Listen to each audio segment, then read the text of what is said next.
लखनऊ घूमने के लिए मुझे मेरे फ्रेंड ने स्कूटी दे दी है, जो कि यहीं पे रहता है। तो स्कूटी से ही मैं यहाँ की प्लेसेस कवर कर रहा हूँ। लेकिन अगर आप भी यहाँ पर घूमना चाहते हैं तो आप स्कूटी यहाँ पे हायर कर सकते हैं। ऑनलाइन आप देखेंगे वेबसाइट्स कई सारी हैं जहाँ से आप हायर कर सकते हैं स्कूटी को, और अराउंड 500 रुपीज़ पर डे में आपको स्कूटी मिल जाएगी। बाकी पेट्रोल वगैरह आपको अलग से डलवाना होगा। डीएल होना आपके पास कंपलसरी है। बाकी यहाँ पे हेलमेट ज़रूर लगाएं, क्योंकि यहाँ पे बहुत चेकिंग होती है। बिना हेलमेट के आपको तुरंत पकड़ लिया जाएगा। तो हेलमेट आपकी सेफ्टी के लिए भी ज़रूरी है, और यहाँ पे आपको अगर चालान से भी बचना है तो उसके लिए। अगले दिन की शुरुआत मैंने लखनऊ के नवाब वाजिद अली शाह जूलॉजिकल गार्डन से की, जिसे आप लखनऊ का जू या चिड़ियाघर भी कह सकते हैं। जब मैं काफ़ी छोटा था तो लखनऊ ज़ू में आया था, और उस टाइम मुझे यहाँ पर काफ़ी सारे एनिमल्स देखने को मिले थे और काफ़ी एक्साइटेड भी था। आज उतना एक्साइटेड शायद नहीं हूँ, क्योंकि बहुत सारे ज़ू ऑलरेडी मैं घूम चुका हूँ। और यहाँ पर लेकिन आपको देखने को काफ़ी कुछ मिलेंगे। काफ़ी एनिमल्स हैं यहाँ पर, और वाइट टाइगर आपको देखने को मिलेगा, जो कि काफ़ी सारे ज़ू में नहीं है। और चिल्ड्रंस पार्क है और म्यूज़ियम है यहाँ पर। साथ ही आप टॉय ट्रेन से यहाँ पे कवर कर सकते हैं सारी जगह। तो अमेजिंग प्लेस है। और यहाँ की जो एंट्री फ़ीस है वो है 80 रुपीज़। तो बचपन में मैं आया था, देखा था कैसा था, अब देखता हूँ यहाँ पर कैसा है। लखनऊ के जू में आपको tiger, white tiger, bear, giraffe, deer, lion, crocodile, hippopotamus के साथ कई सारे एनिमल्स देखने को मिलेंगे। और आप बच्चों के साथ इसे टॉय ट्रेन में घूमते हुए देख सकते हैं। साथ ही यहाँ पर म्यूजियम और चिल्ड्रन पार्क भी है।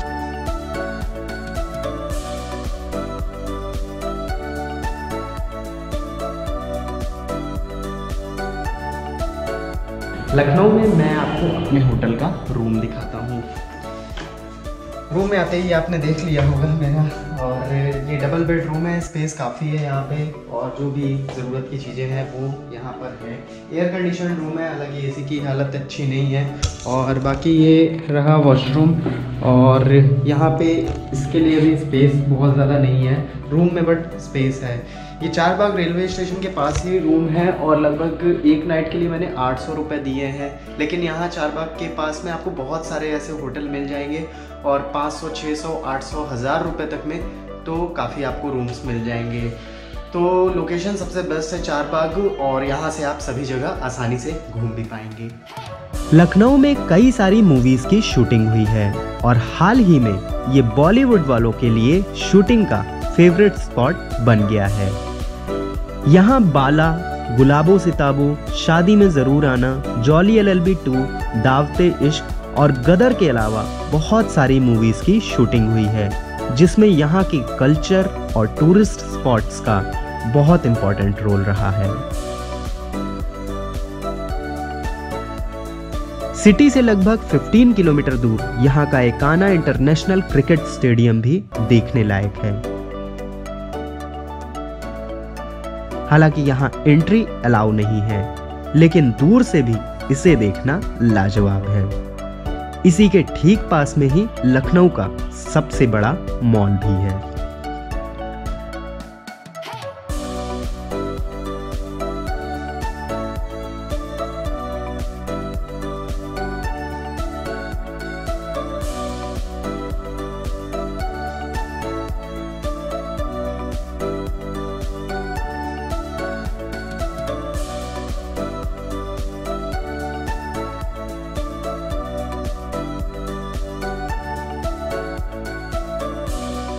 लखनऊ में अगर आप कोई बड़ा मॉल ढूंढ रहे हैं तो मेन सिटी में आपको शायद ही मिले। लेकिन अगर आप मेन सिटी से थोड़ा सा आउटसाइड आते हैं तो एकाना स्टेडियम के बगल में फोनिक्स मॉल पड़ता है, जो कि काफ़ी बड़ा है और नया है।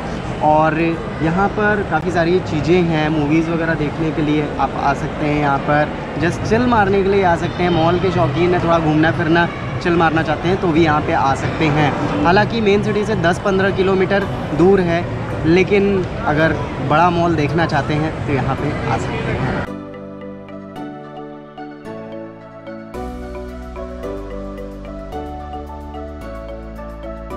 दिन भर ट्रैवलिंग करने के बाद फाइनली मैं अपने होटल के रूम में पहुंच गया हूं और यहाँ पर अब सुकून मिलेगा। पर सबसे ज़्यादा होटल पर ही खर्चा होता है, लेकिन मैंने इसके लिए एक ऐप सर्च किया है और वो है वीगो।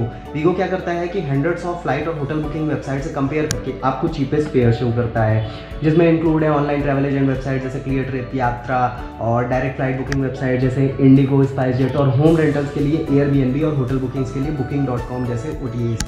वीगो अवेलेबल है 6 कॉन्टिनेंट्स, 59 कंट्रीज़ और 58 करेंसीज और 22 लैंग्वेजेस में, जो कि स्पेशली इंटरनेशनल फ्लाइट और होटल बुकिंग के लिए काफ़ी हैंडी है।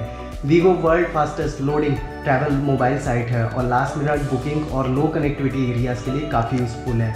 तो डिस्क्रिप्शन बॉक्स में दिए हुए लिंक से अभी डाउनलोड कर लें वीगो ऐप, जिससे आप आराम से फ्लाइट और होटल बुकिंग सस्ते में कर सकें। ओल्ड लखनऊ में ही पड़ता है रेजिडेंसी, जो कि 1774 में नवाब शुजाउद्दौला द्वारा बनवाया गया था। ये बिल्डिंग 1857 की क्रांति का एक उदाहरण है, क्योंकि क्रांतिकारियों द्वारा 5 महीने की घेराबंदी में इस बिल्डिंग में गोलाबारी करके कई जगहों पर क्षतिग्रस्त और कई जगह से गिरा दी गई थी, जिसके अवशेष आज भी हैं। यहाँ पर छोटा सा म्यूजियम भी है। म्यूजियम फ्राइडे को क्लोज होता है। रेजिडेंसी की एंट्री फीस 25 रुपए है।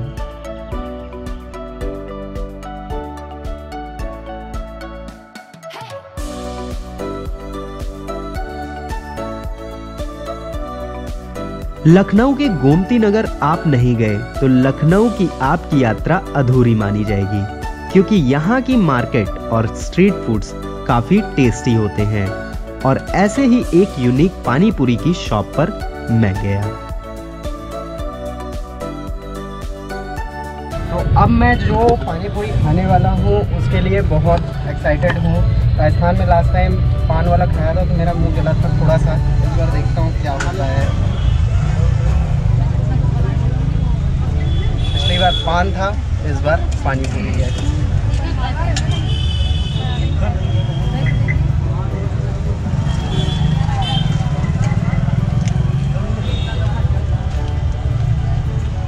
कुछ नहीं है, इस बार बिल्कुल भी नहीं जगह है। और अंदर एक ग्लिप्स दे दो, जितने मसाले थे उतने का टेस्ट मिल रहा है। जो कपूर था उसका भी टेस्ट आया है। इसमें चॉकलेट डाली गई थी। कपूर नहीं है? अच्छा, कपूर नहीं है, फिर क्या है? लिक्विड चीज। अच्छा, कपूर नहीं है इसमें। और इसमें चॉकलेट भी डाली गई थी और धनिया का फ्लेवर था और भी न जाने क्या क्या डाला है इन्होंने। यहाँ पानी पूरी का टेस्ट चाहे पसंद आए या ना आए, लेकिन पानी पूरी को डिफरेंट फ्लेवर में खाने के लिए आप एक बार जरूर आ सकते हैं।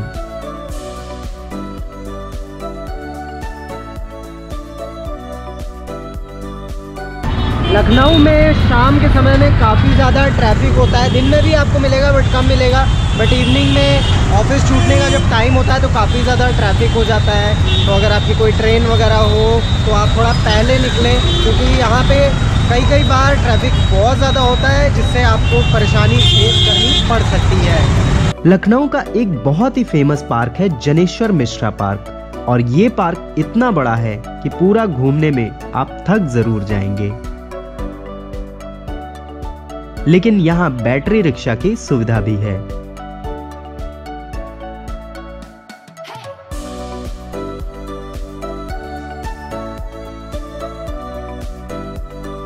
यहाँ कोविड की वजह से अभी बोटिंग क्लोज है, तो शायद जब यहाँ आप आए तो बोटिंग का भी आनंद उठा सकते हैं। साथ ही यहाँ साइकिल भी हायर करके आप ये पार्क घूम सकते हैं। इवनिंग का टाइम यहाँ के लिए परफेक्ट होता है और एंट्री फीस 10 रुपए है, जबकि टाइमिंग्स मॉर्निंग 5 बजे से रात 10 बजे तक है।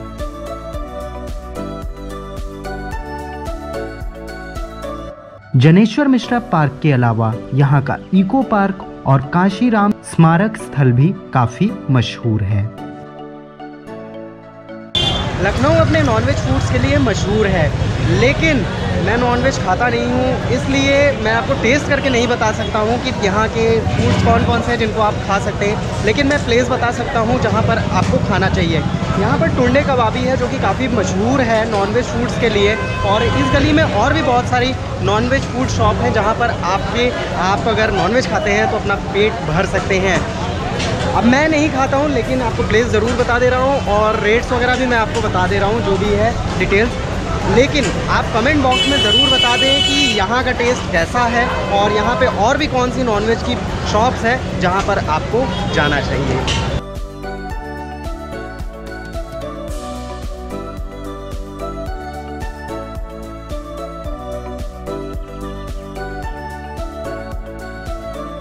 इसके साथ ही यहाँ के इमामबाड़ा एरिया के पास इद्रिस बिरयानी, रहीम्स कुलचा नाहरी और अली हुसैन के शीरमल भी काफ़ी फेमस हैं। लखनऊ में अंबेडकर पार्क के एंट्री गेट के सामने शिरोज नाम का रेस्टोरेंट भी है, जहां एसिड अटैक सर्वाइवर्स वर्क करती हैं और यहाँ के खाने भी आपको काफ़ी टेस्टी लगेंगे। भाई लखनऊ की वीडियो आपने देख ही ली होगी और देखने के बाद आपके मन में क्वेश्चन आ रहा होगा कि यहाँ पर घूमने फिरने में आपका कितना खर्चा होगा। लेकिन खर्च के पहले मैं आपको ये बता देता हूँ कि यहाँ पर आपको कितने दिन रुकना चाहिए सारी प्लेसेस कवर करने के लिए। भाई मैंने जो प्लेसेस दिखाई है वो तो यहाँ पे हैं ही, उनके अलावा भी यहाँ पर कुछ और प्लेसेस भी हैं। तो ओवरऑल सभी मेन प्लेसेस कवर करने में आपको 2 से 3 दिन लगेगा। अगर आप 2 दिन में कवर करना चाहते हैं तो थोड़ा भाग दौड़ करके कवर करना पड़ेगा। अगर 3 दिन आपके पास है तो आप आराम से यहाँ की प्लेसेस कवर कर सकते हैं। तो अब आ जाते हैं खर्चे की बात करते हैं। यहाँ पर घूमने में क्या खर्चा होगा वो मैं बताता हूँ। सबसे पहले होटल की बात करें तो यहाँ पर होटल आपको 600, 700, 800 में पर नाइट के लिए आराम से मिल जाएगा 2 एडल्ट्स के लिए। और अगर आप ज़्यादा का लेते हैं 1000 रुपये से 1200 की रेंज में लेते हैं तो आपको अच्छे होटल्स मिल जाएंगे। होटल की लोकेशन चारबाग के पास में होगी तो आपके लिए सबसे बेस्ट होगा, क्योंकि यहाँ से सभी जगह आना जाना आसान है। और दूसरी चीज़ अगर बात की जाए मील्स की, तो यहाँ पे खाने पर आपका थोड़ा एक्स्ट्रा खर्चा होगा, क्योंकि यहाँ पर भाई फूड्स ही इतने ज़्यादा हैं कि खर्चे थोड़े बनते हैं। तो यहाँ पे मैं मान के चल रहा हूँ 500 से 700 रुपीज़ पर डे आपका खर्च हो सकता है। अगर आप नॉनवेज वगैरह खाते हैं तो शायद आपका ज़्यादा भी होगा। मील्स के बाद आती है बात ट्रांसपोर्टेशन की। ट्रांसपोर्टेशन में अगर आप बस का, मेट्रो का या फिर ऑटो का ये सब यूज़ करते हैं या फिर ई रिक्शा ये सब यूज़ करते हैं तो आप यहाँ पे 500 रुपीज़ पर डे में आराम से घूम लेंगे। अगर स्कूटी लेना चाहते हैं तो 500 रुपीज़ पर डे में वो भी मिल जाएगी, बाकी पेट्रोल का खर्चा अलग से आपको देना पड़ेगा। तो यहाँ पर अगर पेट्रोल वगैरह भरवाएंगे मेरे ख्याल से 200, 300 या 400 का भी भरवा लेंगे तो आराम से यहाँ पे आप घूम सकते हैं। आई थिंक 300 का पेट्रोल सफिशिएंट होगा, जिससे पे आप आराम से सारी प्लेसेस कवर कर सकते हैं। तो अब मैं आपको बता देता हूँ पर पर्सन कॉस्ट यहाँ पे आपका कितना आ सकता है। तो होटल का आपका मैं 1000 रुपये कंसिडर कर रहा हूँ पर नाइट का, 2 एडल्ट्स का, तो पर पर्सन पे आएगा 500 रुपीज़ पर पर्सन, यानी कि 1500 रुपीज़ 3 डे का होटल। मील्स का आपका आएगा लगभग 600 रुपये का एवरेज मैं मान रहा हूँ, तो 1800 रुपीज़ फूड का आ गया। इसके बाद आपका आता है ट्रांसपोर्टेशन पे आपका 1500 रुपीज़ तक का खर्चा मैं मान रहा हूँ। तो टोटल अगर इसको करेंगे तो आपका आता है 4800 रुपीज़ का टोटल खर्चा, और इतने में आप लखनऊ कवर कर सकते हैं। इवन इससे सस्ते में भी आप प्लेसेस यहाँ की कवर कर सकते हैं। मैंने ये मतलब एक एवरेज प्राइस लिया है जितने में आप यहाँ घूम सकते हैं। तो इसके अलावा भी यहाँ पे कुछ प्लेसेस हैं, अगर मैंने नहीं कवर किया तो आप कमेंट बॉक्स में वो प्लेसेस का नाम दे सकते हैं ताकि लोगों को जानकारी हो जाए। इसके अलावा मैंने कुछ नॉनवेज फूड्स कॉर्नर के नाम नहीं मालूम थे मुझे, इसलिए मैंने नहीं बताया। या फिर और भी कुछ ऐसे अननोन फूड शॉप्स हो सकते हैं जहाँ पर आप जा सकते हैं, तो वो भी आप कमेंट बॉक्स में ज़रूर बता दें। तो इसके अलावा भी अब आपके मन में कोई क्वेश्चन या क्वेरी हो तो कमेंट बॉक्स में आप पूछ सकते हैं। मेक श्योर नेचर को क्लीन और ग्रीन रखें। चैनल को सब्सक्राइब करना, वीडियो को लाइक और शेयर करना ना भूलें। आज के लिए इतनी इन्फॉर्मेशन थी। Thank you.